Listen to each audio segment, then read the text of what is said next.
An unofficial and quasi-sequel to the 1939 original, this Walter Murch fantasy adventure film came out in the summer of 1985, but failed to earn back even half of its $28 million budget. 6 months after returning from Oz, little Dorothy is a depressed and conflicted child who is admitted to a mental health institution after repeatedly obsessing over the land of Oz. But when she once again unwittingly returns to that magical realm, she meets a whole new cast of quirky characters far more inventive, but ultimately less interesting than their original counterparts. With the Scarecrow, Lion, and Tin Man only making cameos here, the new group of friends include an annoying talking chicken, a wind-up robot, a pumpkin-head man, and a sofa with a deer head on the front. These colorful characters are perhaps the film's strongest component, all brought to life with impressive visual effects that scored this 113-minute film an Oscar nomination. The vast array of inconsistencies this purported sequel has with the original film are unsettling, however, not the least of which being that Dorothy is now played by Fairuza Balk, a much younger and creepier actress than Garland's version was.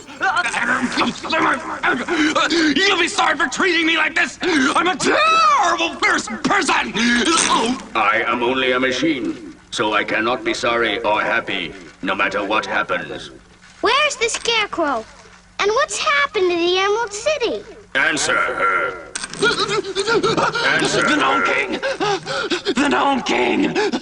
He conquered the Emerald City! He took all the emeralds! He turned everyone to stone! What about the Scarecrow? There's only one person that knows where the Scarecrow is. Primarily featuring unknown voice acting talent, most of the performances are rather rudimentary and bland. With Oz transformed into a hellish, depressing landscape following Dorothy's exit in the first movie, one character remarks, "If this is Oz, I'd rather take my chances back in Kansas." The simplistic plot offers plenty of thrills and excitement, even though our heroine's quest lacks a goal or deadline.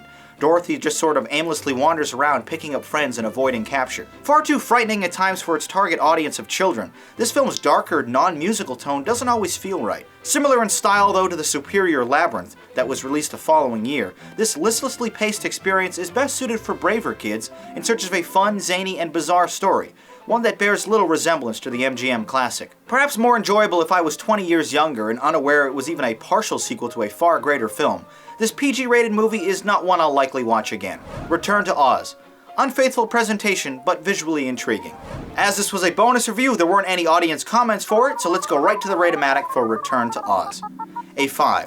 This film was all over the place. Some of the action sequence and visuals worked well, but the terrifyingly different and darker adaptation of the story was an unwelcome and ineffective one. Ultimately, it's too scary for children and too goofy for adults.